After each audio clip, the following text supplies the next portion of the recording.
Blog Talk Radio.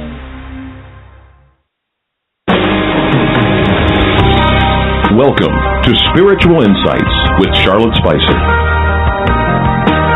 Spirituality and Metaphysics Talk Radio, featuring A Course in Miracles, dream interpretation, guided meditation, and the psychic and metaphysics free-for-all. It's your opportunity to consult with a professional psychic medium, discuss past lives, the chakras, and more. We are non-denominational, and there are no limits. Want to change your life? You must first change your mind. No matter your religious structure, cultivate peace in your reality through self-awareness with an authentic spiritual teacher. And now, your host, Charlotte Spicer.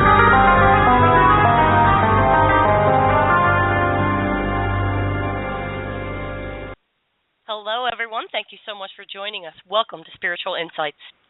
Question for you. Has your ego ever held you prisoner, killed your dreams, or stolen your peace? The title of this segment is The Ego, Slave Master, Murderer, and Thief. Ask yourself, in what ways did your ego accomplish these things, holding you captive, killing something that you wanted to bring to life and nourish into maturity, or stolen what you felt was rightfully yours, like peace, happiness, or joy? We've all experienced self-sabotage by way of the ego in a variety of forms, but the core content of these scenarios is always the same. In this final monthly installment for the year of our Lord 2014, we'll continue the discussion from our previous segment on November 20th to help you understand the inner workings of the ego and how relinquishing the ego through forgiveness will offer the inner peace we all aspire to.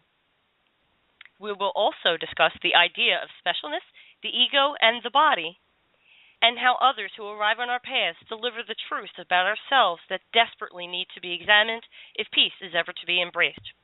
Who better to explore these concepts with than someone who has studied the Course since before it was published, was a close personal friend of Bill Thetford, Ph.D., who was the co-scribe of A Course in Miracles, and has served on the board of directors of the Foundation for Inner Peace, publisher of the Course since 1992.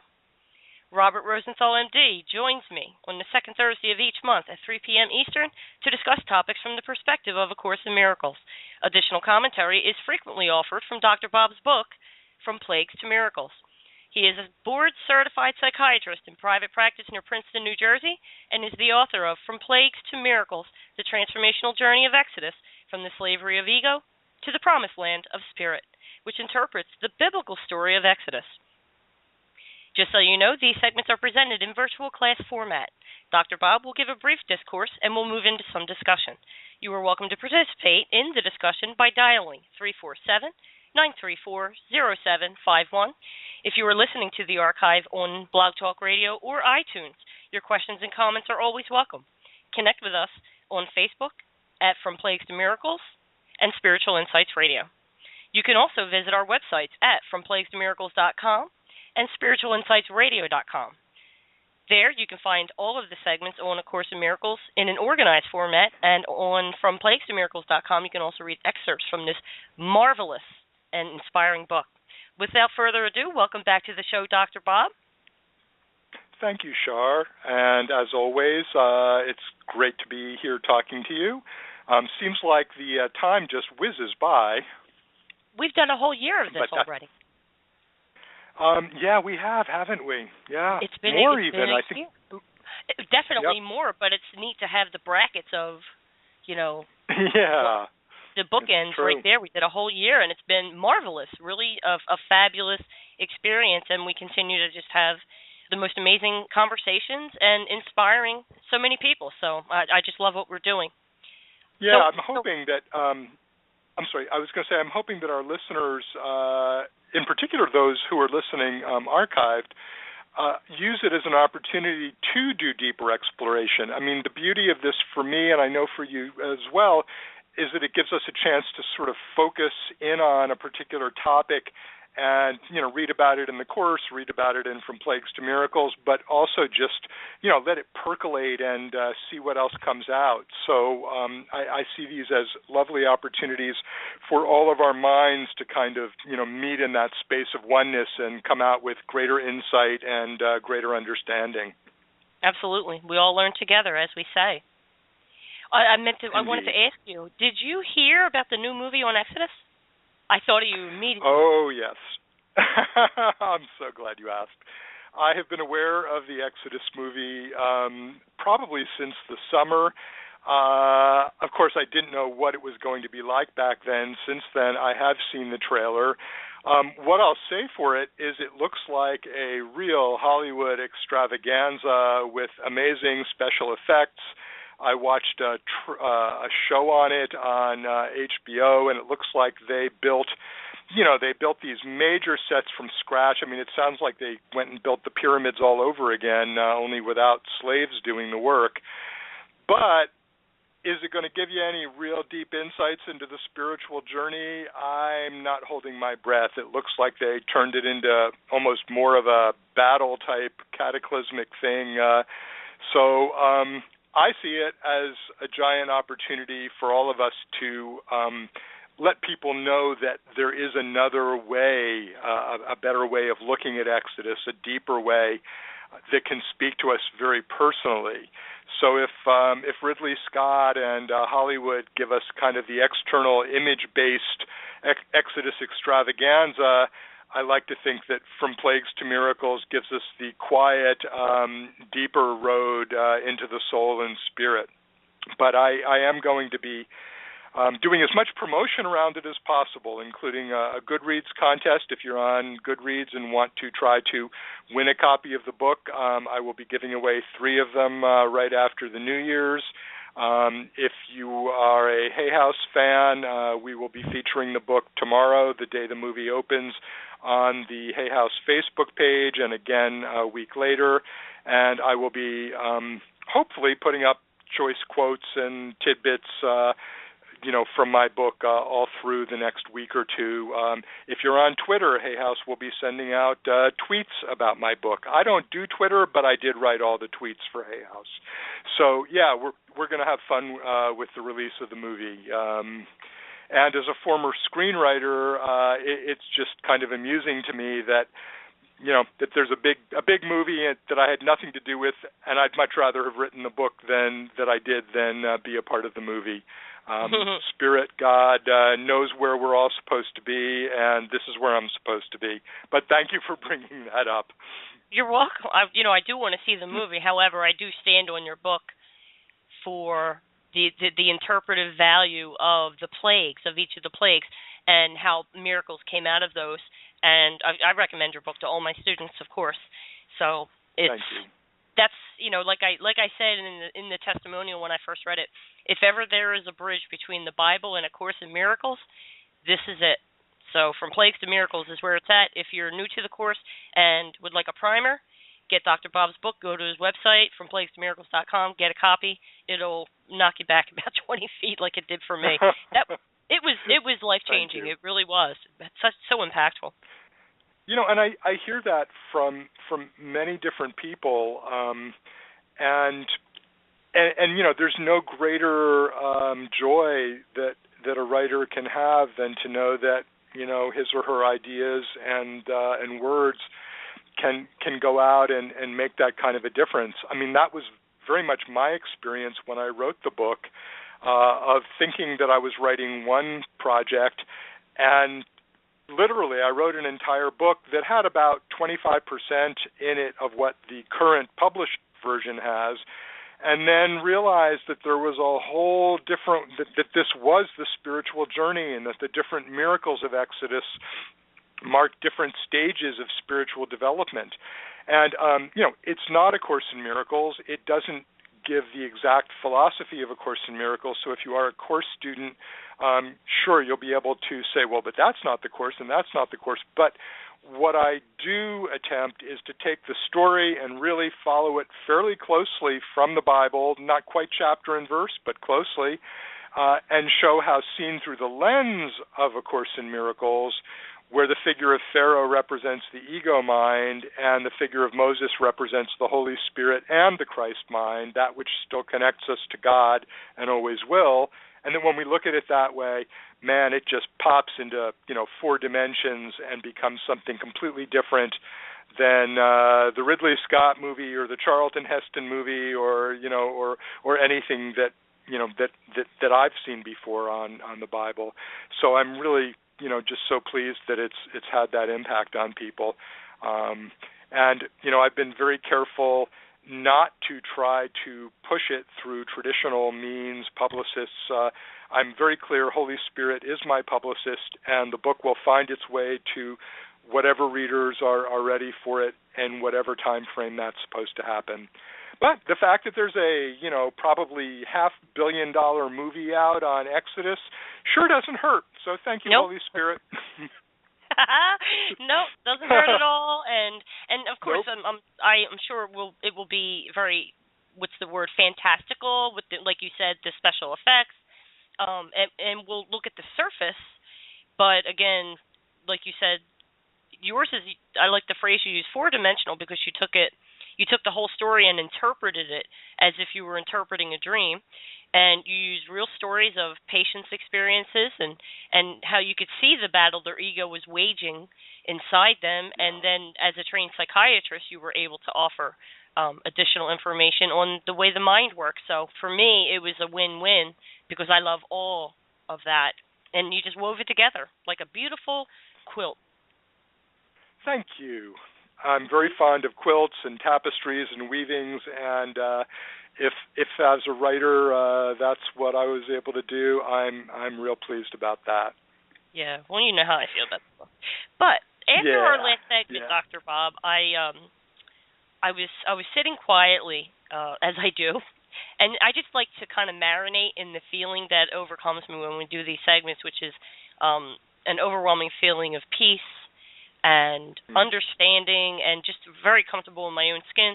So I like to sit with that, and I had a pretty amazing experience where a message came through without me asking for a message. And I'd like to read that for the audience, and I had sent a copy of it to you in my excitement, but in our discussion today towards, at whatever point Spirit would like us to talk about it, we can touch on the concepts that are raised, okay? Oh, I think that would be a great place to start.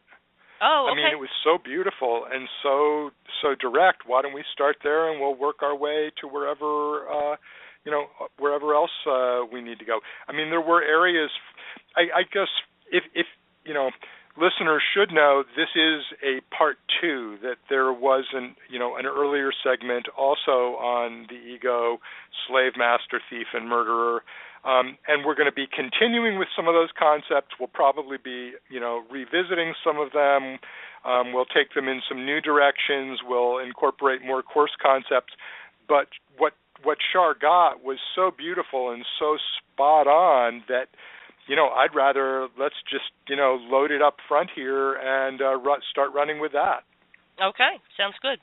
Okay, so here's the message I got, and then I ran to my computer to type it as quickly as I could because the energy of these messages is so pure, and the ego doesn't want you to get these messages, so it has these interesting tricks to make you forget or block it out. If you are a seasoned course student, you'll notice that very often throughout your study, as you got to the bottom of either a paragraph or a page, as you go to turn the page, you immediately forget what you just read, and you'd have to go back and reread it again until it saturates your conscious awareness so that you can retain it.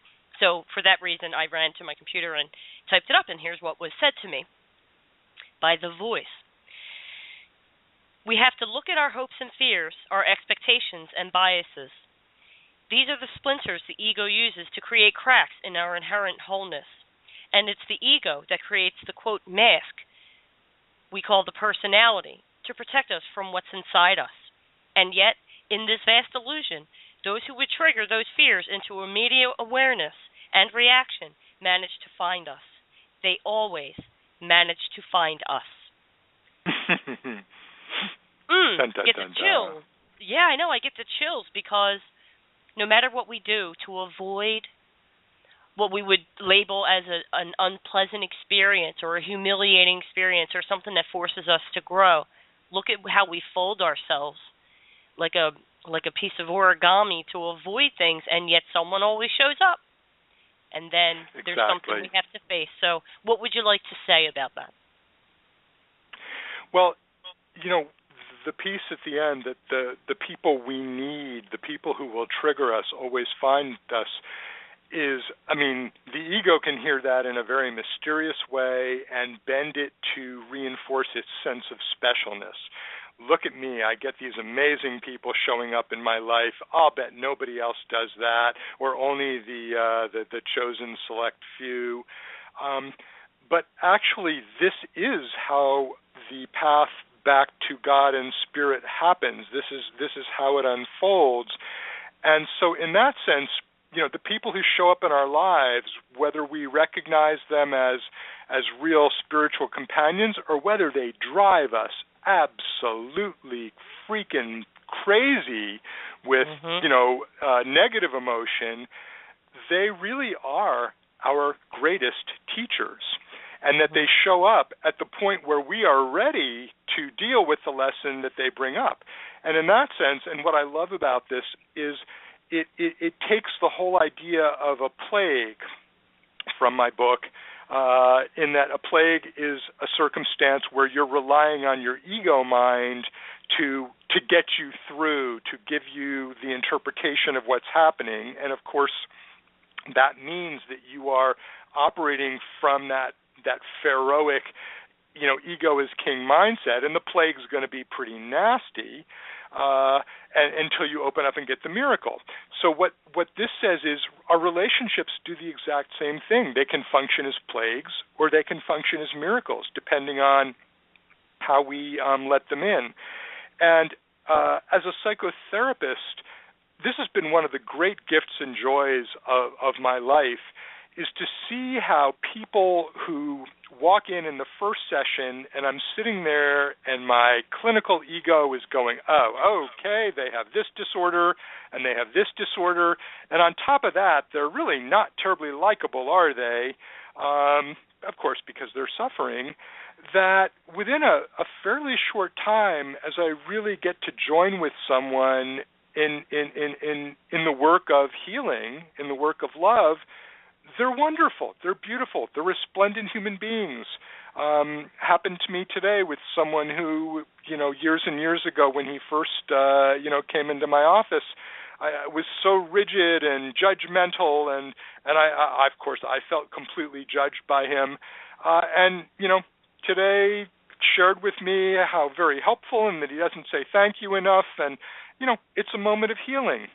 And so I think that these are the gifts of healing. Anyone who's in your life, however difficult you think they may be, they are presenting probably your greatest opportunity to heal. And that doesn't always mean that the external relationship is going to, perk up and become the love of your life or pure peace. Sometimes the relationship can remain very difficult and very contentious for years and years and years. But to the extent that they help you see where you're being triggered, where your ego mind jumps in, where you feel judged, where you feel unseen, unrecognized, unloved, they are exposing those fissures, those splinters as you channeled, and therefore allowing them to be healed. And it takes me, it reminds me of two sections in A Course in Miracles. One from the teacher's manual, which essentially echoes the idea, when the student is ready, the teacher appears, and when the teacher is ready, the student appears, because we are both teacher and student. That is, when our path takes us to a certain point, we get the person that we either have some karma to work out with or who will most help us in moving on. In From Plagues to Miracles, this is represented, by the burning bush, where Moses can't confront Pharaoh on his own. He's too insecure about how he speaks. And God says to him, fine, here's your brother Aaron. He's this amazingly gifted speaker. He can go and talk to Pharaoh for you, but you are still the messenger. He's just a mouthpiece. And so people can show up to provide us with those miracles, or they can show up really, as I said, just to because we're ready to heal a very, very deep and painful hurt. And there's a section in A Course in Miracles in the text called For They Have Come that is a favorite of many, many Course students that says, the holiest spot on earth is where an ancient hatred has become a present love. I'll say it again. The holiest spot on earth is where an ancient hatred has become a present love. So when these people show up, as they will, who trigger us massively, we have an opportunity to create the greatest holiness that the physical world can ever embrace. And, how privileged is that we, individual human beings, have that capacity for healing, for love, for wholeness, for reconciliation, that it's in our hands. It's in our hands. We just have to be willing, first, to recognize it, and second, to choose to do it. So I love the way what you got, Shar, just shines a light on the fact that all of our relationships are here for healing. If we view the world through the eyes of what A Course in Miracles calls Christ's vision, which is really moving out of the Christian terminology, just a way of saying, seeing it through the eyes of how God would see it, were God able to enter the world of illusion, which he, she, it is not, that when we look at it in that perspective, when we look at it as the Holy Spirit, the Shekinah, sees it, it's only here for healing. All of the various traps, all of the diversions, all the things we think we want, as well as all of the bad things and the negatives, they're all really here for us to heal. So, for example, I've been, paying a lot of attention to the big item in the news these days, which is the release of the CIA, the Senate investigation into the CIA's torture. And I'll watch how my ego is triggered, the horrible things done to these prisoners, and yet some of these prisoners did horrible things as well, and the people administering the torture, and yet some of them didn't want to do that and were told to, and, and the people at the top who were operating out of fear. And it's a beautiful Rorschach, it's a litmus test opportunity. Do you see it through the eyes of the ego? Because, man, it's so easy to go to judgment about all of the parties involved. And, when I look at Dick Cheney's face, and I immediately go to, wow, that is one angry human being. And not to say that he isn't, but where is that anger coming from, and what response should it ultimately call forth from me? If I am in the business of healing the world as best I can, the world as I perceive it, then Dick Cheney and his angry sneer offers me a wonderful opportunity to see all those places in myself where I'm projecting my own anger, my own judgment, my own sense of righteousness out onto the world, and to heal it through the persona of Dick Cheney, or through the persona of the torturers, or through the persona of these horrible terrorists who we've judged and consigned to Guantanamo. All the relationships are here for healing purposes. And when you operate from the place of ego, you don't do that. You do further, you split further, you judge, you attack, you defend, thinking that that in your defense you're justified. But really, you're just splitting the world apart even more. And when we make that decision to choose a better way, as Bill Thedford and Helen Schuckman did in describing, maybe they are just two polarities of one being. So Helen Thedford and Bill Schuckman, I don't know. But when we make that choice to see another person's interests as aligned with our own, and this is right out of the Manual for Teachers and A Course in Miracles, that is the first step in healing. That is the first step in healing the entire planet, because instead of judging them, we're realizing that we're walking the same path with them, that they are our companions. And from there, healing is inevitable. The Course tells us over and over that the journey is already complete. The oneness of God's Son, that is to say, the oneness of who we all are, it's not in the world of time. The world of time is this illusion where whereas the Course would put it, a single instant is being relived over and over and over and over again. And we just think that it's something new or something fresh. But at the end of the line, it's already healed. We're already there. So why, quote unquote, waste time? Let's use time for the only real purpose it has, which is healing. And if we heal, we actually save time. I am so. When you sent me the email with that channeled,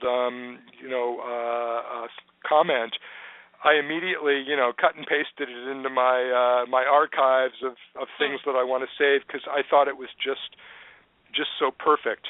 And we think that a splinter is a bad thing, get that splinter out of here. And a lot of people irritate us the way splinters irritate us.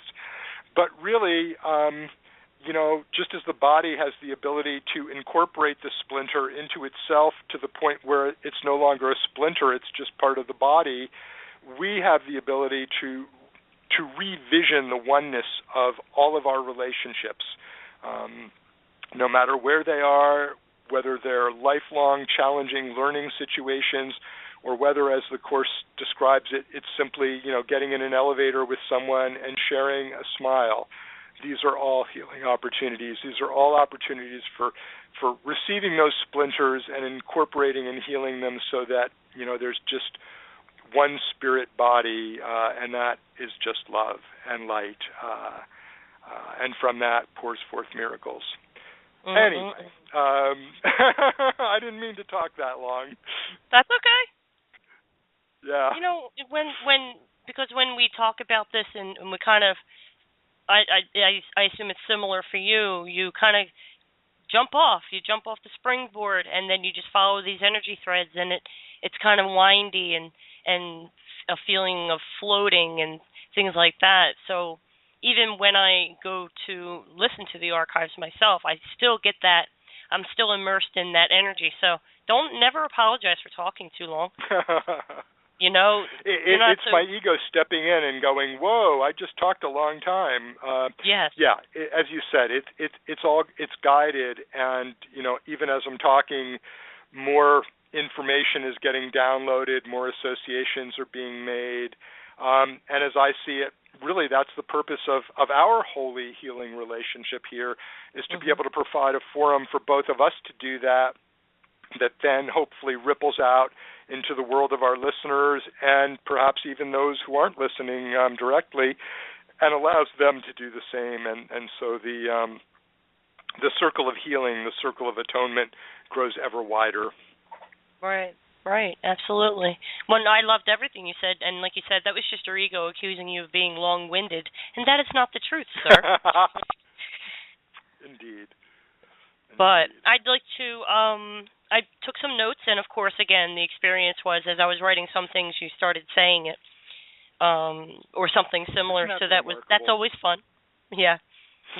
But when we talk about specialness, I want people to be clear on what that means, as opposed to special in terms of talented or unique, as is a famous singer or ball player, or and any kind of celebrity who gets a lot of attention. They're in the spotlight. They seem special.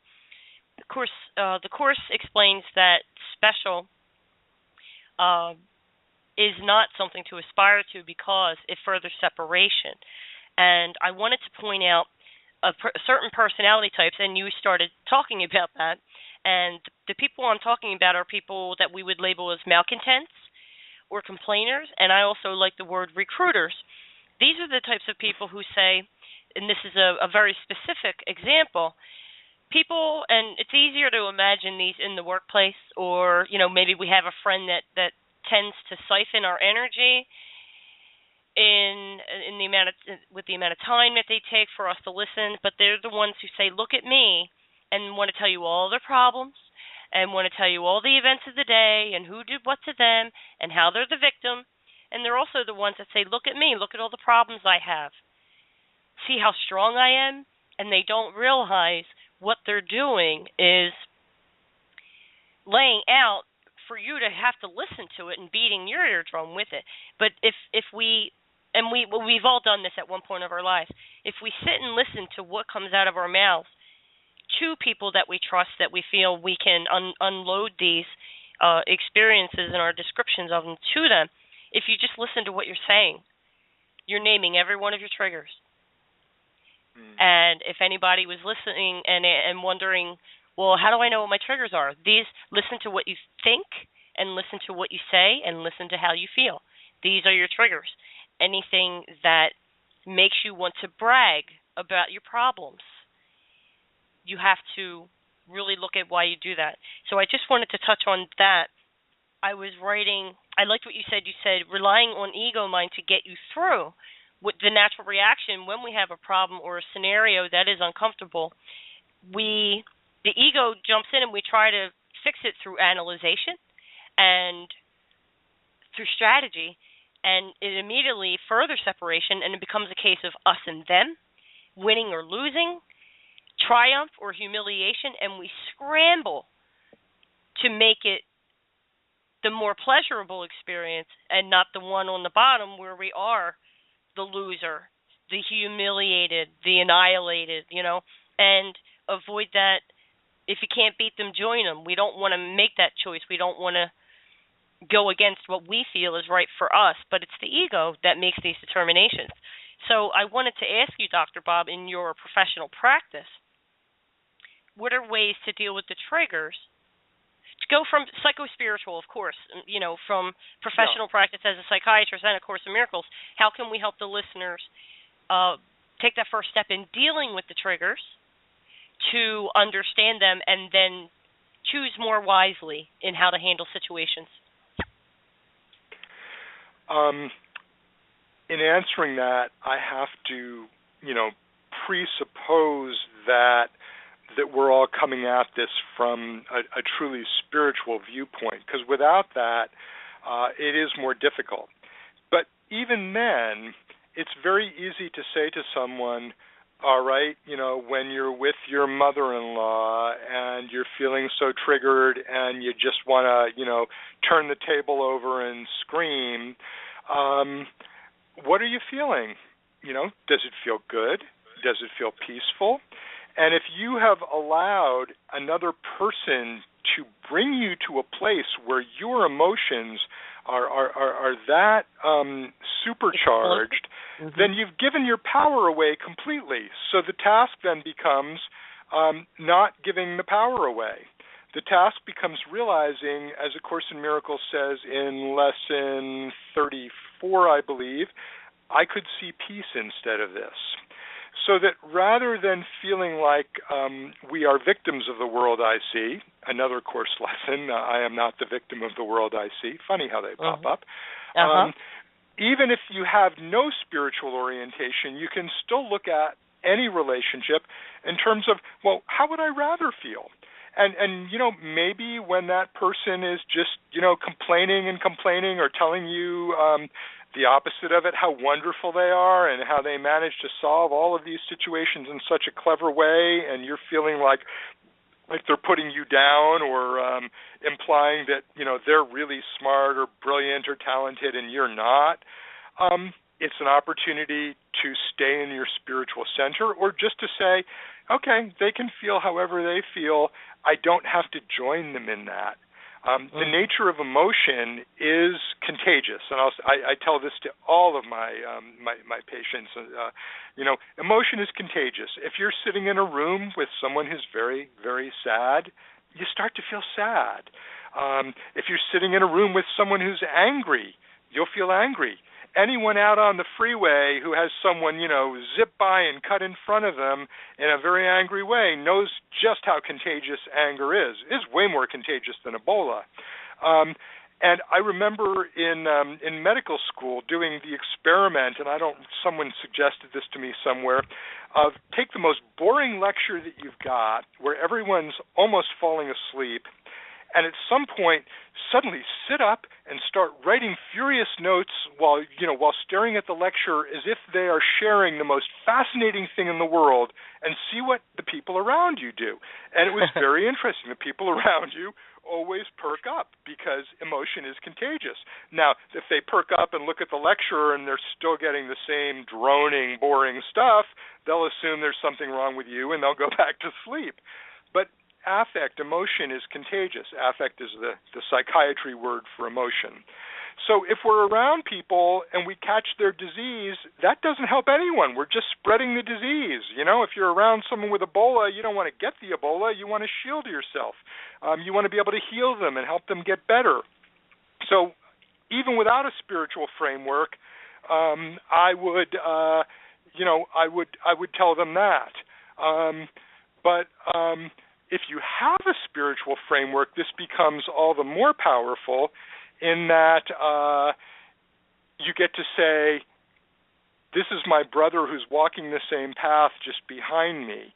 If your 2-year-old were behaving obnoxiously, would you feel insulted by them? Hopefully not. You'd recognize that they're young. They haven't gotten there yet. And I don't mean that in any kind of, pejorative way. There are people who haven't woken up to their fullness as spirit having a physical experience. There are people whose eyes are still closed, and every single one of us listening, and this applies to you, Shar, and me just as well, if we go back far enough, we can remember when we were one of those. I can go back and remember when I wasn't on a spiritual path and how things felt and how they looked.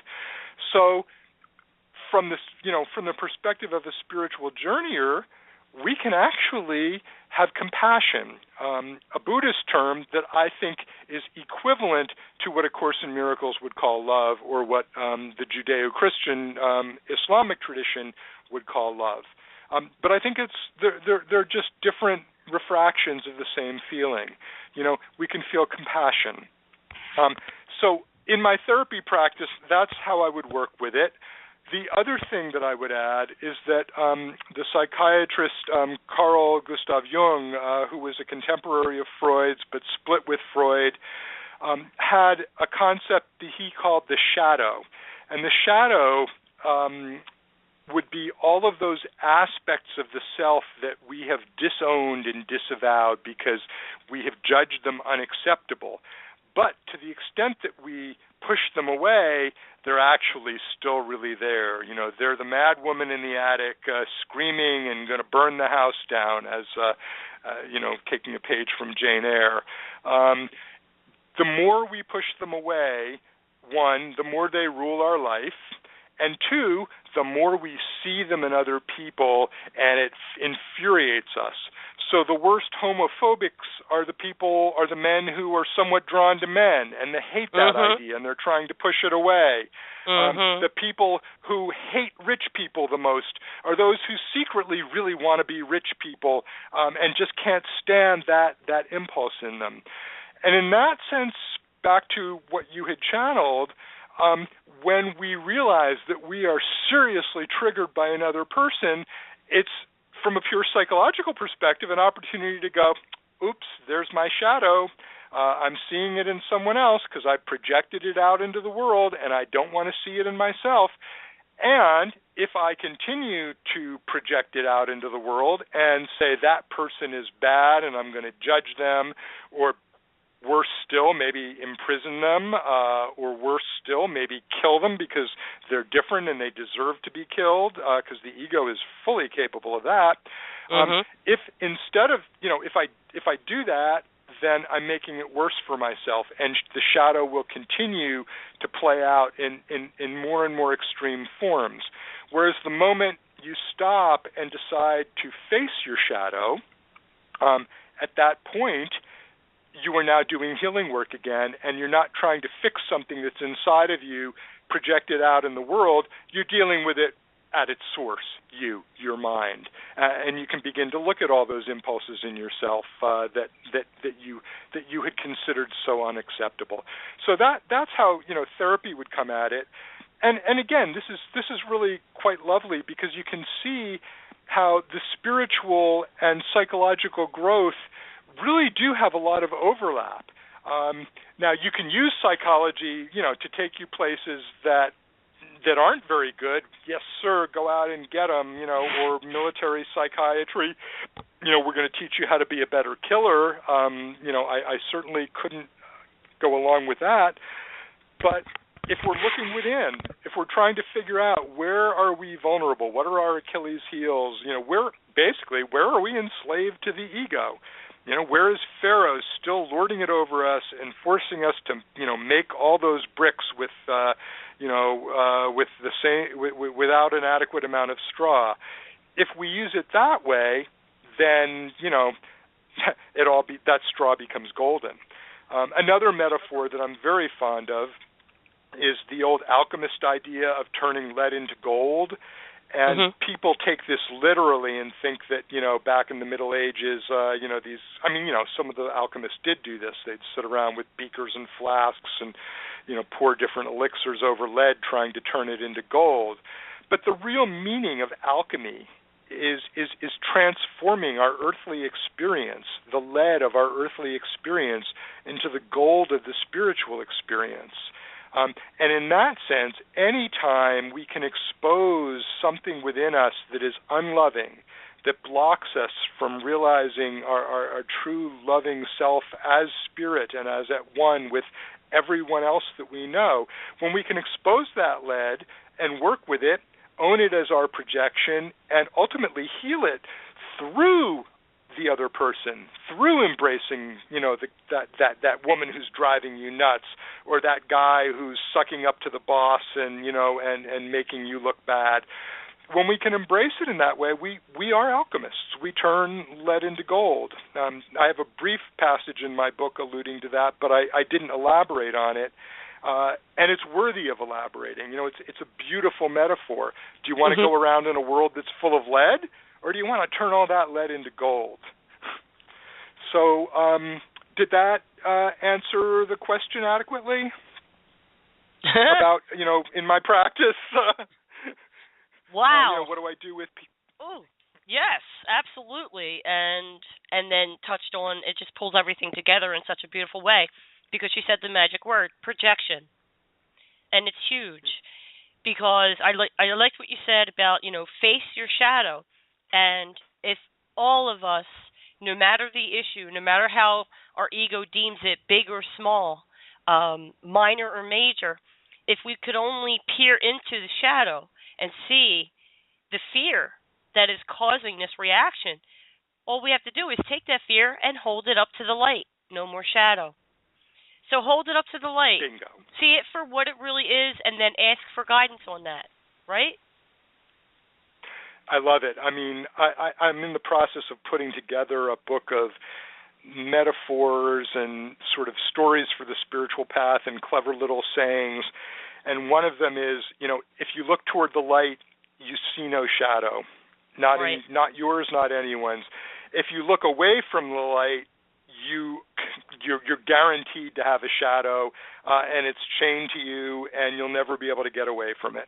Absolutely, and that's where Shadows of the Past and A Course in Miracles comes in. I absolutely love that chapter, because I had so much in the past to deal with. But, yes, it applies to me, applies to you, applies to all of us, because in the first third of my life, I was in survival mode. I was just trying to figure out how to get by on all levels, physically, mentally, emotionally, and spiritually. And I did some things the hard way, which is a tendency of mine. But it also gave me a chance to examine those issues thoroughly by doing it the hard way. Now I can say, okay, I would like to see peace instead of this. What do I need to relinquish? Anyway, with going back to projection, I don't know who first said this, but it's one of the most simplest statements I've ever heard, and also one of the most true. And that is, what we don't like in others is what we don't like in ourselves. Taking that and marrying that to what you said about when the student is ready, the teacher appears, and when the teacher is ready, the student appears. There is a reason for everything. Timing is always perfect, and there are no mistakes. There are miscreations, but there are no mistakes. And when you were speaking earlier about, From Plagues to Miracles, the burning bush, and how Moses was embarrassed. He had a speech impediment, is what you explained, and he was embarrassed about his speech pattern, so God says, okay, giving you your brother Aaron, he'll be the mouthpiece. If we look at that, yes. they were actually now a team. And this was a lesson in work with the lesson, not against it. It wasn't all up to Moses, and it wasn't all up to Aaron. It had to be both of them together. And in any relationship, whether loving, balanced, or adversarial, it's still two people contributing to one scenario as a team. Only now we have to look at it from the perspective that you are performing spiritual teamwork, even with someone with whom you are at odds. At that point, you had that little bit of a Freudian slip where you said Helen Thetford and Bill Shuckman. Yeah. And it was after I had written my little note about what I just said, but then I went back and wrote Helen Thetford and Bill Shuckman, because that illustrates perfectly what I'm talking about now, how it's spiritual teamwork, and how we can't get that healing without that other person.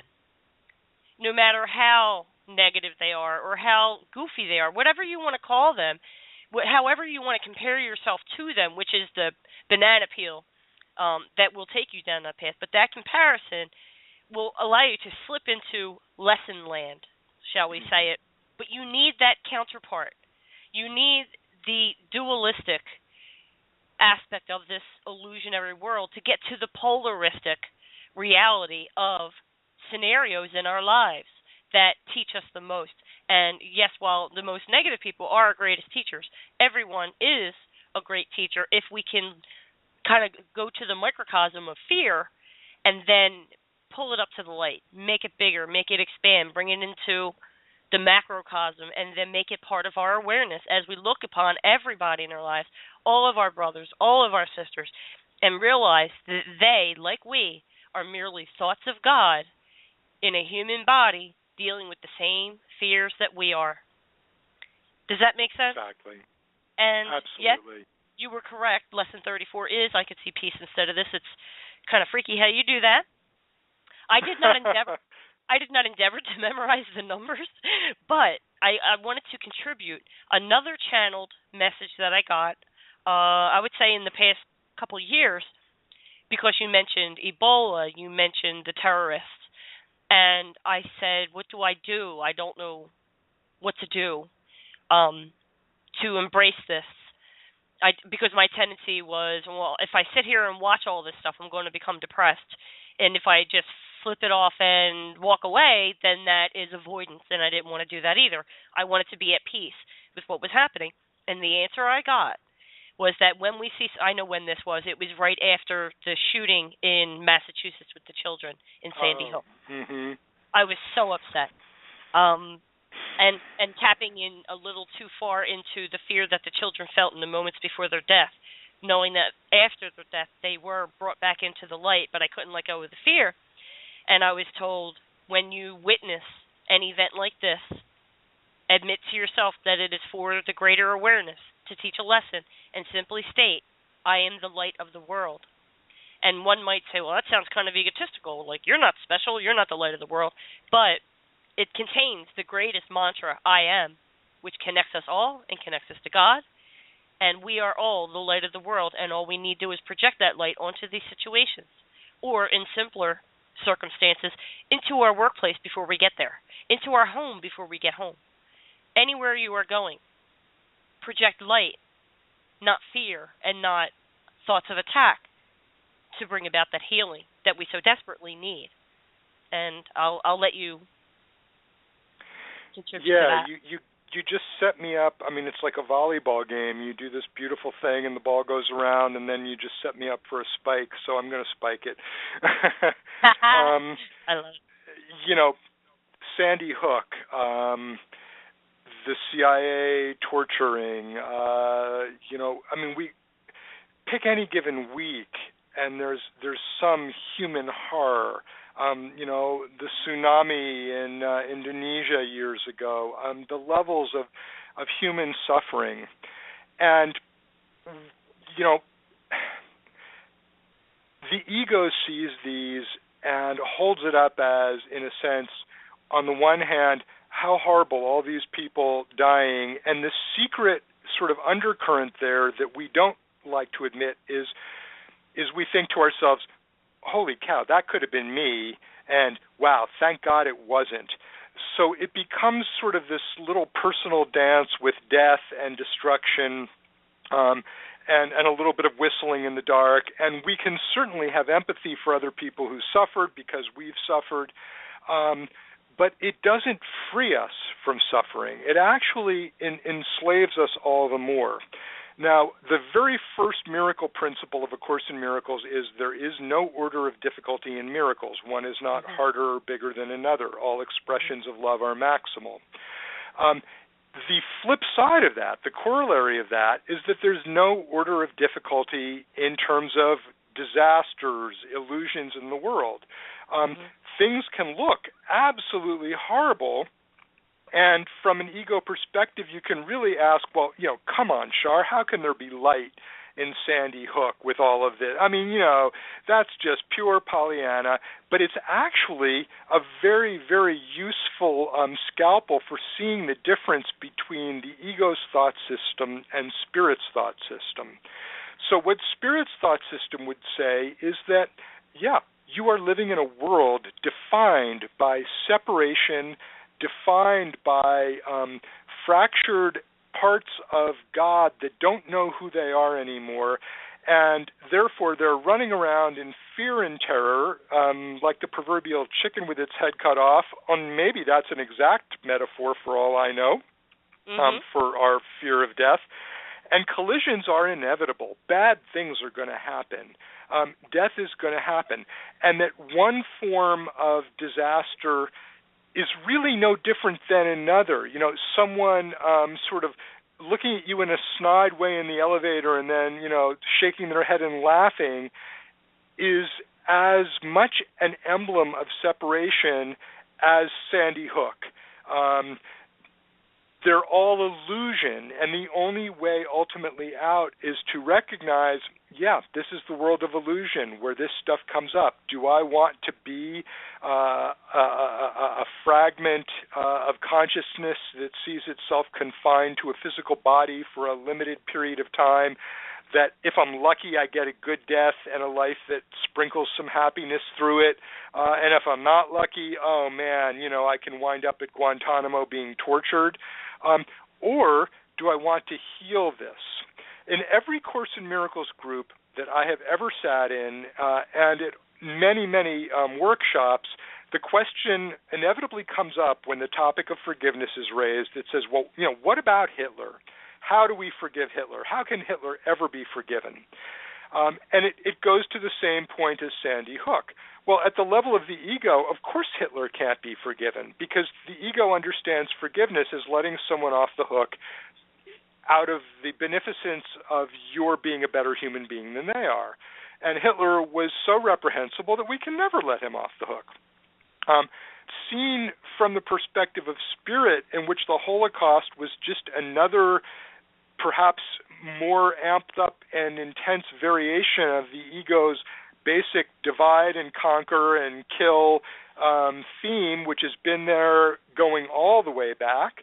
The Romans, Genghis Khan, the Turks. I mean, think about any empire, the Crusades, Charlemagne.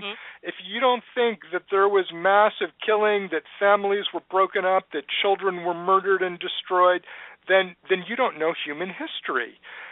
So in that sense, it's just, the latest go-round of the ego's nightmare factory, the ego's horror show, and we can either stand back and criticize it and, say that Hitler, we're going to kill him and we're going to torture him and we're going to stop, we're going to stop this from ever happening again. Well, you're not going to stop it by adding to it. The only way to stop it, the only way to stop the war is to stop it inside your head. And when your perception shifts, then there's a chance that you will share that with other people, that their perception will shift, and that in that way the world gradually becomes a better place. How did the United States of America happen? Well, it happened because a group of individuals realized that the wars of religion and persecution that tore Europe apart for several centuries were so destructive that it wasn't worth fighting over how you baptize people or whether you have images of Christ in your church or whether you don't. And when they came here, they decided there needed to be a real separation of church and state so that everyone could worship in whatever way they chose without stepping on anyone else's toes. And within that framework, the greater good was the pursuit of life, liberty, and happiness. And no document before had ever codified that happiness was a value worth pursuing. That was a unique step forward spiritually that came about because, a bunch of, quasi-enlightened individuals said, that was really ugly. Let's not do that again. That's how we stop the war.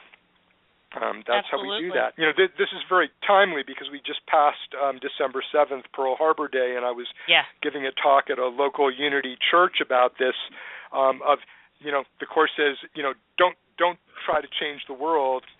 Change your perception of the world, and that's how we change the world. I don't remember where Sandy Hook. Yeah, to the ego's eyes, it is horrible, and it can really. It is. It's deeply disturbing. Nobody's saying it isn't. What we're saying is that it can't be solved within the confines of the ego's world. The Course says ideas leave not their source. If your spirit was created by God, it will always be God. It can't separate from God, even if it gets lost in, umpteen layers of illusion. The ego is not God. It's a rogue thought form that has no connection to God or love. Therefore, it can never get there. And you cannot. And I'm going to say this twice because it's important and it's sort of a bit abstract. You can't solve a problem within a thought system that's designed to make that problem impossible to solve. You can't solve the problem of ego and its many horrors within the paradigm, the confines of the thought system that is the ego. It just, you can't do it. You can't teach yourself to fly by lying on the ground, So we have to see that the only way out is to make a different choice because there is a completely different thought system and that we belong to both. We have an ego, look around, it ain't pretty. We also, our spirit, feel within. It's not only pretty, it's magnificent, it's beautiful, it's loving, it's expansive, it's vast, and it's everyone you know. So which do you choose? The power that you have is your choice. Here I go quoting a lesson again, lesson 152, the power of decision is my own. Decision is the one remaining power that God's Son has, lost and wandering in this world of illusion. So that's where our power is. How do we solve Sandy Hook? We make another decision internally about how we see the world. How do we deal with Hitler and forgive him? We forgive him by realizing that Hitler is just one particular manifestation of an ego problem that's been there ever since day one of the separation, and that we embody it as much as Hitler, even though we haven't done nearly the kinds of things that he did, and we heal it within ourselves. We heal the split within ourselves. Absolutely. That's how we heal the world. Yeah. And that very passionately said. And that was my next thought, which is the splinters, our hopes, our fears, our expectations, our biases, our prejudices, our resentments and grudges, all these things that churn inside of us and hide behind the mask of the personality that we ourselves construct to protect ourselves from others. We've all seen comedians who hide very deep depressions and fears and very dark underneath the surface, and yet they're some of the funniest people we've ever encountered. This is that contrast that I can provide for the personality that's easy to recognize. But the idea is that we take these things, and whether it's one by one or layer by layer, however you approach it in the capacity that you feel is comfortable for you. But when we remove these splinters and heal these fissures, what we're talking about with these cracks in our inherent wholeness, it's what the Course describes as a consciousness split. Your mind is going in one direction. The emotions are going in another direction. You feel torn. There's a reason you feel torn about certain things in your life is because aspects of the self are going in different directions. They are not unified. They are not in alignment. And this whole experience on this planet, everything we've encountered in our lives, the similar, the different, wherever we've learned to develop compassion for our fellow man, for ourselves, for people who have wronged us, for the ones who stood by us or nurtured us. It's all about oneness. It's all about that wholeness. It's all about at-one-ment or atonement, and always remembering that we are all one, so that to resent someone for playing their part in the role that is part of your movie that you wrote, it's pretty senseless. And when we get down to brass tacks, if we look at the players in our lives, we look at the great canvas and the beautiful brushstrokes and even some of the darker hues that remind us of things that made us feel bad or that we may even feel destroyed us because the experience was so tragic or so horrific or so unexpected, because we expected life to be smooth and we expected it to always be beautiful. And most of us expect to always be young, you know. Change is always constant. Growth is always constant. And you will never grow without some level of discomfort. But once we get it in our minds that it's all about oneness, it's all about wholeness, it's about the atonement, we can look upon events like Sandy Hook and 9/11 and Hitler. Beautiful example. Charles Manson. All of these things and people that really trigger what is wrong with the world, what is wrong with people. It can only be changed by starting within, because that is the law of energy, and that is how this works. You cannot change anything outside of yourself because you're looking at an illusion, you're looking at a projection. So when we change the inside, we change our minds, we change our attitudes, our beliefs, our prejudices, and we move into acceptance and we immerse ourselves in that.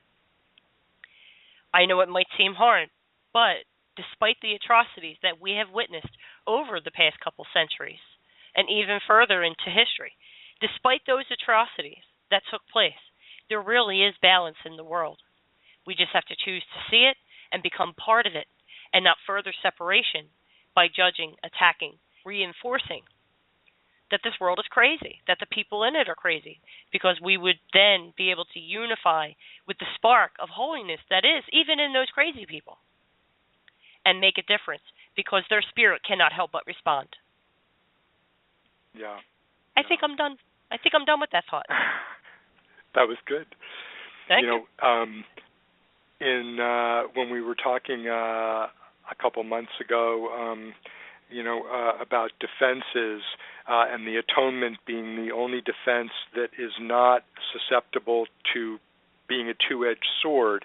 We can unite with other people behind a variety of different endeavors. We can all be working, being on the same sports team, and that is a form of union and a form of loss of the individual self to a greater self. We can have patriotism and serve our country, which again is, a way of losing yourself and being of service to a greater entity than self.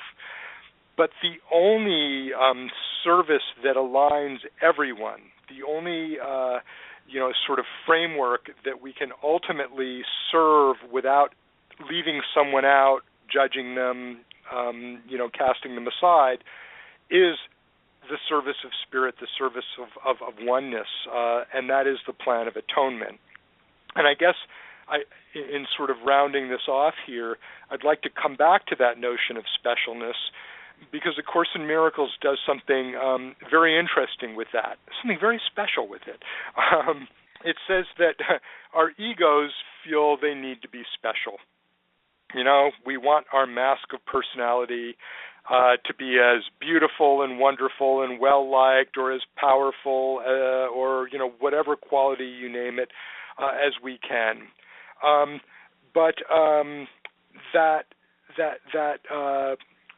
lost where I was going with that. You were talking about wanting recognition, respect. You want our mask to be revered and powerful. Yeah, that's right. But I was talking about serving, the idea of unification within a greater oneness.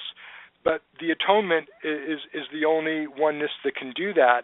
So we can wear the same mask as other people and all be on the same team. We're all Americans. We're all New Jerseyans or Floridans. We're all Republicans. We're Democrats. And the ego loves these affiliations, I think, because it makes us feel like we're part of something bigger, which is our natural state, but still keeps us separate. But when we go to no, the only real service is to this idea of oneness that shines behind the mask, when we, recognize that true alignment, to bring the aspects of self into alignment requires taking off the mask and seeing that behind it there's the same light and love. That's the atonement. And seeing that oneness in everyone is what A Course in Miracles calls Christ's vision, or real vision. We're not seeing with the body's eyes, which can only see separation, division, specialness, which can only make comparisons and make judgments from that. We're seeing from our own inner oneness that then recognizes that same thing in everyone. Now, you still see bodies. I mean, you're going to have a function here, but you're not believing in them. And I just remembered where I was intending to go with that, is that the ego's specialness is one that separates. But A Course in Miracles takes that and says, you're not special because you're all one, but you each have a special function. Each person has their own unique role to play in the atonement, so that, you and I, Shar, perhaps in doing this show, we reach out to people or we lay down an archive that, in these so-called future people will be listening to. We're fulfilling our function, and that's something that perhaps only you and I can do. It doesn't make us special. It just means, this is our job, and, if we're a tool, we're the hammer and there's a nail out there, but someone else might be a screwdriver with a screw, and someone else is a saw. So that everyone, no matter where they find themselves, has that marvelous capacity to play out their special function, and in doing that, further the atonement, the process of healing the world. So it's kind of like I was going to say a consolation prize. It isn't really a consolation prize. It's that recognition that when we embrace the oneness and the love, that gets refracted through this world of form and illusion in such a way that we are allowed to play our ultimate healing role, and that's where our true happiness lies. I think one of the toughest lessons for new students of the Course, it certainly was for me, is to realize that, no, you don't know what makes you happy. You think you do, and you can pursue those paths for quite a while, but at best you're going to get temporary periods of elation. We don't know what makes us happy. What makes us happy is fulfilling our function. Our only function is the one God gave us. Our only function is salvation. And I'm, just reeling off different lesson titles here from the Course. When you fulfill your function and play the role that salvation assigned to you, you're going to be happy. You're going to be marvelously happy. So you have a special function. Go to it, folks. That's what we're here for. But you can only get to it by stepping back, letting go, finding that part of yourself that is one with everyone else, which is what A Course in Miracles terms forgiveness, overlooking the separation, overlooking the judgments, and in that way, healing the fractured sonship of God. Fulfilling what in Judaism we call tikkun olam, repairing the fractured shards of the oneness and bringing them all back together. That's the only thing we're here for. If you're not doing that, you're just treading water and wasting time. If you are doing that, it's going to look completely different, depending on who you are and where you are and what your abilities are. But, you're fulfilling the atonement. You're healing the planet, and God bless you for that. And I think that's all I have to say on this topic. Okay. Yeah, I think we're nearing the end. Wonderfully said. And everybody, all of us, if we do one thing on this planet, again, the title of the segment is The Ego, Slave Master, Murderer, and Thief.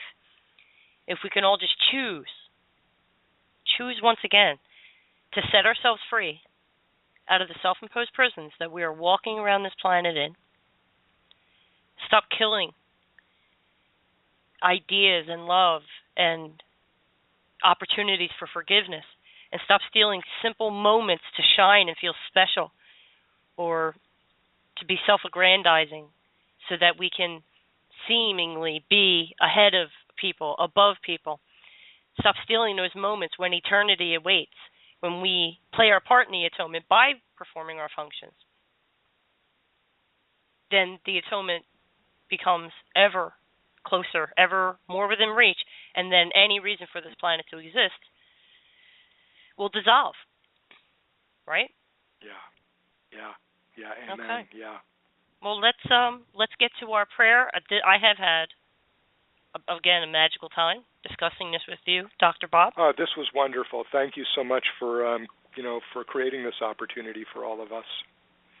And speaking of spiritual teamwork, I can't do it unless you hold up your side of the wall, Yeah, well, it's like another holy relationship. It surely is, and it's so like reaching through the technology, holding hands and saying, what do we need to say, Father? Tell us what to do, tell us what to say, and show us where to go with this. And as we teach, we learn. So it's been wonderful. Yes. Okay, yes. So I'll take us out with the prayer, and I'll look forward to our next segment. Me too. Okay.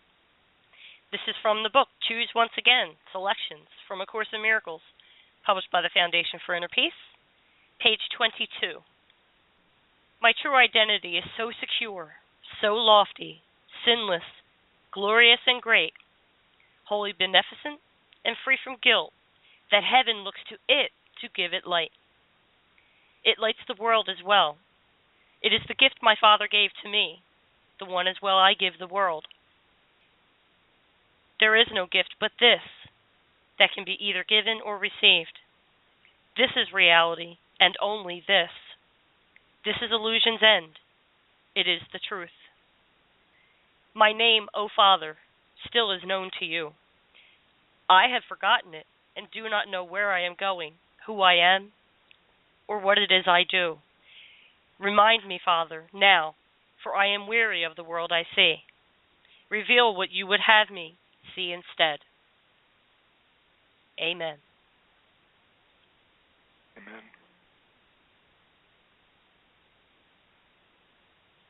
Until next time, ladies and gentlemen, God bless and be at peace.